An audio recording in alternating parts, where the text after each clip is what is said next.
नमस्कार दोस्तों, एक बार फिर से स्वागत है आपका मेरे यूट्यूब चैनल पर। तो दोस्तों, एक 10-11 साल की बच्ची होती है जो कि अपनी माँ को उसके प्रेमी के साथ आपत्तिजनक स्थिति में देख लेती है। अब जब आपत्तिजनक स्थिति में देख लेती है तो वो जो बच्ची होती है वो बोलती है कि मैं पापा से बताऊंगी। लेकिन उधर उसकी माँ बोलती है कि तू पापा से बिल्कुल भी मत बताना। लेकिन वो बच्ची बोलती नहीं, मैं तो बताऊंगी। लेकिन जब वो ऐसी बात जब करती है वो बच्ची, तो माँ उसके साथ कुछ ऐसा गलत करती है जो कि दोस्तों एक सोचने वाली बात होती है। और सबके होश उड़ जाते हैं कि एक माँ अपनी बच्ची के साथ ऐसे कैसे कर सकती है। तो इस घटना में दोस्तों क्या क्या होता है और क्यों होता है, इसको हम पूरे विस्तार से जानेंगे। तो वीडियो में आगे बढ़ने से पहले दोस्तों आपसे एक रिक्वेस्ट है कि आप चैनल को सब्सक्राइब कर लें अगर आपने अभी तक नहीं किया है। तो वीडियो को अभी कभी लाइक कर दें, नहीं तो आप बाद में लाइक करना भूल जाते हैं। तो चलिए इस सच्ची घटना को दोस्तों विस्तार से जानते हैं। और ये सच्ची घटना है दोस्तों बिहार की। बिहार में अररिया जिला लगता है और थाना लगता है आपका नरपतगंज। और इसी के अंतर्गत आपका रामघाट कोसिकापुर वार्ड नंबर 5 की ये घटना है। वहाँ पर चंदन सिंह नाम का जो है भाई एक शख्स रहा करता था, जिसकी उम्र थी करीब 40 साल के आसपास।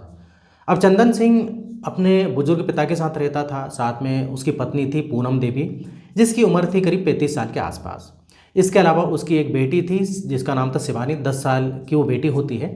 और उस जो शिवानी जो होती है उसके दो छोटे भाई बहन भी होते हैं।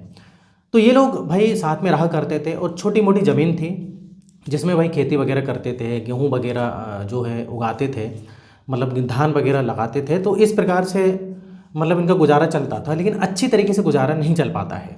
अब चंदन सिंह को दोस्तों क्या होता है कि काफ़ी दिक्कत होती है घर चलाने में, और यहाँ तक कि उसके ऊपर कर्जा भी हो जाता है। अब जब कर्जा हो जाता है तो वो भाई साल होता ही है जनवरी 2023 का। इधर वो अपनी वाइफ, उसकी जो पत्नी होती है पूनम देवी, उससे बोलता है कि देखो ऐसा है कि मुझको कहीं दूसरी जगह काम करने जाना पड़ेगा, इस खेती में तो इतना जो है भाई फ़ायदा नहीं हो रहा है। वो छोटी मोटी खेती है, तुम भी थोड़ा बहुत देख सकती हो, अपनी पत्नी से वो बोलता है। तो उसकी पत्नी बोलती है हाँ ये तो सही बात है कि इसमें भाई गुजारा नहीं चल रहा है। तो वहीं दोस्तों ये चले जाता है पंजाब। पंजाब चले जाता है, पंजाब में जाके नौकरी करता है, एक प्राइवेट जो कंपनी होती है वहाँ पर नौकरी करता है चंदन सिंह। अब घर का पूरा काम संभालती थी इसकी वाइफ पूनम देवी। अब जो खेत वगैरह में काम करना वो भी करती थी, साथ में इसकी 10 साल की जो छोटी बेटी थी शिवानी, वो भी मदद किया करती थी। इस प्रकार से भाई घर का काम भी देखना, खेत का काम भी देखना, तो सब सही तरीके से चलता है। लेकिन अब दोस्तों होता क्या है कि इसके पड़ोस में ही एक रुपेश कुमार नाम का एक लड़का रहता था, जो कि भाई उसके पास ट्रैक्टर वगैरह था, थ्रेसर वगैरह, जुताई वगैरह करना, ये सब काम किया करता था पैसे लेके। तो इधर पर पूनम देवी भी भाई उससे बात करती है। ये करीब अप्रैल 2023 की बात होती है। गेहूं में मतलब जो भी थ्रेसर वगैरह चलवाना है, तो इस प्रकार से उसे बात करती है रुपेश कुमार से। तो रुपेश कुमार बोलता है कि ठीक है, मैं कल दोपहर में आ जाऊंगा, इस प्रकार से बोलता है। और रुपेश कुमार से पहले भी कई बार भाई खेतों में कुछ काम होना रहता है, जैसे कि जुताई वगैरह करवानी, सब करवाती रहती थी। तो रुपेश कुमार अच्छे से पूनम देवी को जानता था, पूनम देवी भी रुपेश को अच्छे से जानती थी। अब इधर होता क्या है कि अगले दिन दोपहर आ जाता है, दोपहर में ये नहीं आता है। ये फिर उसके घर जाती है, रुपेश से बोलती है कि भाई तुम क्यों नहीं आए। तो ये बोलता है कि मैं शाम को आऊँगा। अब शाम को जब रुपेश आता है तो जो भी भाई धान में जो भी थ्रेसर वगैरह चलाना थी चलाता है, और साथ में इसकी बेटी भी थी, पूनम देवी की जो बेटी होती है 10 साल की शिवानी, वो भी होती है, तो वो भी मदद करवाती है। अभी पूनम देवी रुपेश से बोलती है कि तुम बोले थे दोपहर में आओगे, फिर दोपहर में नहीं आए, फिर शाम को आओगे, ऐसा क्यों करते हो। तो ये बोलता है कि अरे क्या दिक्कत है, शाम को ज़्यादा अच्छा रहता है, दोपहर में उतना जो है मज़ा नहीं आता है, शाम को सही रहता है। अब पूनम देवी बोलती है कि भाई शाम को क्या सही रहता है, वो काम दोपहर में होना था, वो दोपहर में जल्दी हो जाता, अब तुम शाम को कर रहे हो। तो अब ये क्या करता है दोस्तों, ये उसको जो है पकड़ लेता है। ये बोलता है कि कुछ अलग टाइप से अश्लील बातें करता है, बोलता है कि शाम को ज़्यादा मज़ा आता है। तो ये जब पकड़ लेता है तो वो छुड़ाने की कोशिश करती पूनम देवी, लेकिन उसका भी जो है मन दोस्तों, पूनम देवी का भी मन एक प्रकार से बोले तो छुड़ाने का नहीं रहता, बस नाटक करती है वो। अब ये पूनम देवी उससे बोलती है रुपेश से कि भाई मुझको छोड़ दो, अगर कोई देख लेगा, मेरी बेटी देख लेगी तो काफ़ी दिक्कत हो जाएगी। लेकिन रुपेश को छोड़ता नहीं। रुपेश बोलता है कि मेरा मन कर रहा है, चलो अंदर जो है ये एक कमरा होता है उधर ही, खेत के उधर ही, तो बोलता है कि चलो उधर ही हम खाली है, उधर पर समय बिताते हैं। अब भाई ये जो है समय बिताने चले जाता है, और इसकी जो शिवानी बेटी होती है वो वहीं पर कुछ जो है भाई काम कर रही थी, वो नहीं जाती है। तो ये इस प्रकार से उसको ले जाता है, और दोनों आपसी सहमति से एक प्रकार से संबंध बना लेते हैं। तो उधर से दोस्तों इनका सिलसिला क्या है कि चालू हो जाता है। ये फर्स्ट डे था, अभी तो पहला दिन था। अब इस प्रकार से भाई चलते रहता है, आए दिन की आम बात हो गई थी, जहाँ भी इनको मौका मिले रुपेश को और पूनम को, इस प्रकार से भाई रिलेशनशिप में रहते हैं, संबंध बनाया करते थे। अब ऐसे करते करते दोस्तों 5-6 महीने का वक्त बीत जाता है। अब इधर चंदन का जो है फ़ोन आता है। अब चंदन का फ़ोन आता है, चंदन बोलता है अपनी पत्नी से, पूनम देवी से, कि यार बहुत दिन हो गए मैं आया नहीं हूँ। अब सोच रहा हूँ कि कुछ दिन बाद मैं आ जाता हूँ, तुम सबसे मिल लेता हूँ, अपनी फैमिली परिवार से मिल लेता हूँ, जिसमें कि भाई मैं तुमको देख भी लूँगा और बहुत दिन हो गए काम करते करते, तो मेरा थोड़ा मन भी बहल जाएगा। तो पूनम देवी बोलती है कि बिल्कुल ये तो अच्छी बात है, बहुत दिनों से अब आए भी नहीं हो।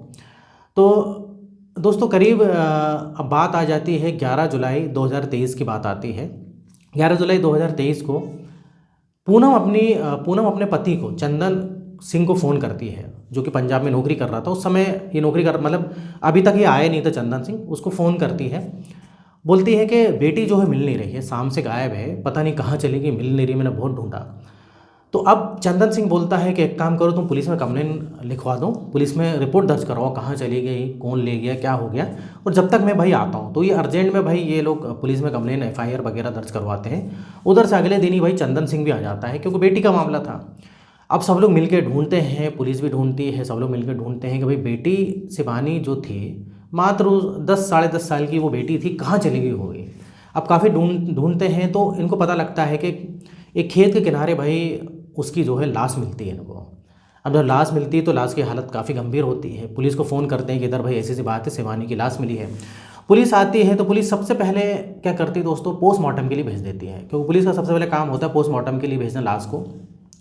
अब जब पुलिस लाश को पोस्टमार्टम के लिए भेजती है तो पोस्टमार्टम में पता लगता है कि उसको कोई जहरीला जो है किसी ने पदार्थ खिलाया था, मतलब जहरीला पदार्थ दिया था। उसके बाद जो है उसका चाकू से गला काट दिया। अब पुलिस सोचती है कि भाई किसने किया होगा। पुलिस काफ़ी इन्वेस्टिगेशन करती है, सब मोहल्ले में, गांव में, सब कहीं पूछती है। अब पुलिस को लेकिन ये भी पता लगता है कि उसके साथ कोई भी गलत काम नहीं हुआ था। मतलब शिवानी जो 10 साल की जो लड़की थी, उसके साथ गलत काम नहीं हुआ था। जब गलत काम नहीं हुआ था तो उसको कोई जहर क्यों देगा और चाकू से गला क्यों काटेगा, क्योंकि भाई इतनी छोटी बच्ची ने क्या बिगाड़ा, किसी का तो बिगाड़ नहीं सकती। हाँ, ये ज़रूर होता है कि उसके साथ गलत काम हुआ है, उसका कोई शोषण हुआ है, उसके बाद उसको गलत काम करने के बाद मार दिया, तो ये बात समझ में आती है। तो पुलिस भी सोचती है कि इससे भाई इस बच्ची से किसकी क्या दुश्मनी होगी। काफ़ी भाई पूछाताछी करती है तो पुलिस को कहीं ना कहीं दोस्तों कुछ सुराग मिलते हैं, रुपेश और इसकी जो चंदन सिंह की जो वाइफ होती पूनम देवी, उसके खिलाफ। अब पुलिस क्या करती है कि दोनों को भाई पकड़ के लाती है। जब दोनों को पकड़ के लाती है तो दोनों को अलग अलग इंट्रोगेशन के लिए जो है बिठाती है, मतलब अलग अलग बिठाती है और दोनों से पूछताछ करती है अलग अलग तरीके से, अलग अलग जगह, मतलब दोनों को एक साथ नहीं बिठाती है और दोनों के बयान जो है अलग आते हैं। अब इधर पुलिस भाई सारी चीज़ें बताती है, दोनों से अलग अलग बोलती है कि हमको सब पता लग गया है, अगर तुम अपना जुर्म कबूल कर लोगे तो तुम्हारी सज़ा कम हो जाएगी। इस प्रकार से पुलिस भाई उनसे बात करती है। तो इधर पर पूनम देवी जो होती है भाई टूट जाती है, वो सारी सच्चाई बता देती है। जब पुलिस अपने पे आती है तो ये सारी सच्चाई बता देती है। होता क्या है दोस्तों, 11 जुलाई 2023 की बात थी। ये लोग जो है घर में, पूनम देवी के घर में जो है भाई इस प्रकार से कोई नहीं था उस समय। ये संबंध बना रहा था रुपेश कुमार। उस समय घर पर कोई नहीं था, सब बच्चे वगैरह स्कूल गए हुए थे, खाली था घर। अब एकदम से क्या होता है कि शिवानी जो 10 साल की बेटी थी वो घर पर आ जाती है और उस समय दरवाज़ा खोला था। अब वो इसलिए आती है क्योंकि उसका सर दुख रहा था, उसका हेडेक हो रहा था, तो वो अपने स्कूल में जो टीचर होते हैं उनसे परमिशन लेके घर जल्दी आ जाती है, मतलब छुट्टी होने का टाइम उसका नहीं था। अब वो एकदम से घर आ जाती है तो ये चीज़ तो भाई पूनम देवी को भी नहीं पता था, उसकी माँ को। अब जब घर आती है तो दरवाज़ा जो है बस मतलब लटका रहता है, उसकी चटकनी वगैरह जो होती है, कुंडी वगैरह नहीं लगी थी। अब जैसे दरवाजे को धकेलती है तो सामने नज़ारा देख के वो उसके होश उड़ जाते हैं। पूनम उसकी माँ जो होती है, पूनम देवी उसकी माँ, और जो रुपेश होता है, वो दोनों भाई एकदम आपत्तिजनक स्थिति में जो है पाए जाते हैं। अब इधर शिवानी को सामने देख ये दोनों भाई हैरान हो जाते हैं। पूनम देवी इधर अपनी बेटी शिवानी से बोलती है, शिवानी तो इधर क्या कर रही, इधर से हट जा, लेकिन ये हटती नहीं है, तब भी उनको देखती रहती है। वो भाई वो कपड़े वगैरह पहनते हैं दोनों, तब भी वो देखती रहती, वहाँ से हटती नहीं है। अब इधर वो बोलती है कि पूनम देवी अपनी बेटी से बोलती है कि शिवानी ये चीज़ जो, ये बात तू किसी को मत बताना। लेकिन शिवानी बोलती नहीं, मैं पापा से तो बताऊंगी भाई, पापा से बताऊंगी। काफ़ी मना करती है, डांटती है, सब करती है, लेकिन वो शिवानी नहीं मानती। बोलती नहीं, पापा जब भी आएंगे तो मैं उनको ये सारी बातें बताऊंगी, आप कुछ गलत काम कर रहे थे। इस प्रकार से शिवानी अपनी माँ से बोलती है। तो इधर पर जो रुपेश होता है, रुपेश बोलता है कि एक काम करते हैं कि इसके साथ भी मैं गलत काम करता हूँ। इस प्रकार से रुपेश जो है भाई पूनम देवी की बेटी के साथ गलत काम करने के लिए सोचता है, लेकिन इधर पर पूनम जो होती है उसकी माँ मना कर देती है, बोलते नहीं मेरी बेटी है, मैं उसको समझा दूंगी, कुछ उसके साथ गलत काम करने की ज़रूरत नहीं है। इस प्रकार से भाई रुपेश उधर से भाग जाता है। अब इधर पर काफ़ी समझाती है पूनम, लेकिन शिवानी नहीं मानती है। लेकिन दोस्तों इधर पूनम देवी फिर भी अपनी बेटी को समझाती रहती है। इधर सोचती है कि चलो कुछ दिन में इसको समझाऊंगी तो हो सकता है ये भूल जाए। लेकिन इधर पर होता क्या है कि दोस्तों कुछ देर बाद उसके पति चंदन सिंह का फ़ोन आ जाता है पूनम के पास कि बहुत दिन हो गए हैं, मुझको 5-6 महीने करीब हो रहे हैं, 4-5 महीने हो गए हैं, तो मैं सोच रहा हूँ घर आ जाऊँ, बहुत दिनों से तुम सबसे मिला नहीं हो। अब ये बात पूनम देवी सोचती है कि यार ये चंदन सिंह मेरा पति तो बस आने वाला है, मतलब कभी भी आ सकता है ये, और इधर पर अभी ये ताज़ा ताज़ा मामला है और इधर शिवानी मान भी नहीं रही है। तो अब इधर पूनम जो उसकी माँ होती काफ़ी डर जाती है, उसको लगता है कि ये मेरा पति कभी भी आ सकता है और ये कभी भी वही पोल पट्टी मेरी बेटी खोल देगी।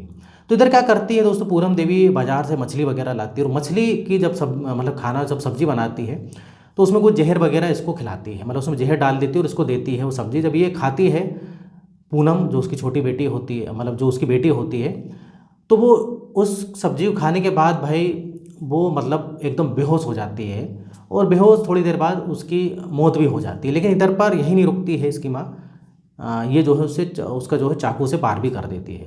वो चाकू से बार करने के बाद ये पास ही में भाई एक जो खेत वगैरह होते हैं वहाँ पर फेंक देती है उसको। फेंकने के बाद ये झूठा भाई फ़ोन करती है अपने पति को कि बेटी नहीं मिल रही है, इस प्रकार से बहाना मारती है, सबको बताती है कि मेरी बेटी नहीं मिल रही है, मतलब शिवानी नहीं मिल रही है, सबको बोलती है, अपने पति को फ़ोन करके बोलती है। उसके बाद चंदन जो होता है इसका पति बोलता है कि तुम पुलिस में जाओ और रिपोर्ट लिखवा दो। तो ये पूरा मामला था दोस्तों इधर पर। लेकिन जो है भाई पकड़ी जाती है, पूनम देवी पकड़ी जाती है और इधर पर रुपेश भी पकड़ा जाता है। और इधर पर भाई जज साहब जो होते हैं, जज साहब पूनम को जो है इधर फांसी की सज़ा सुनाते हैं। जी हाँ दोस्तों, जज साहब 2025 में इसको फांसी की सज़ा सुनाते हैं। और जो इसका बॉयफ्रेंड था रुपेश को फ़िलहाल बेल मिल गई है, क्योंकि रुपेश ने भाई इसको मारा नहीं था। रुपेश ने शिवानी को नहीं मारा था किसने? पूनम देवी, उसी की माँ ने।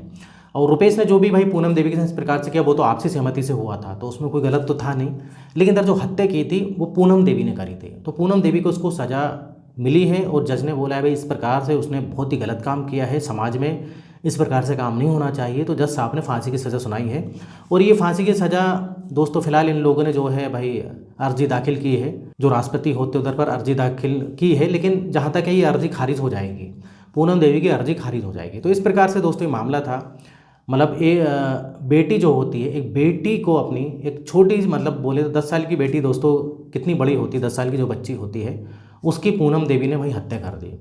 अब इधर पर दोस्तों पूनम चाहती तो भाई उधर से भाग जाती, कुछ भी कर सकती थी।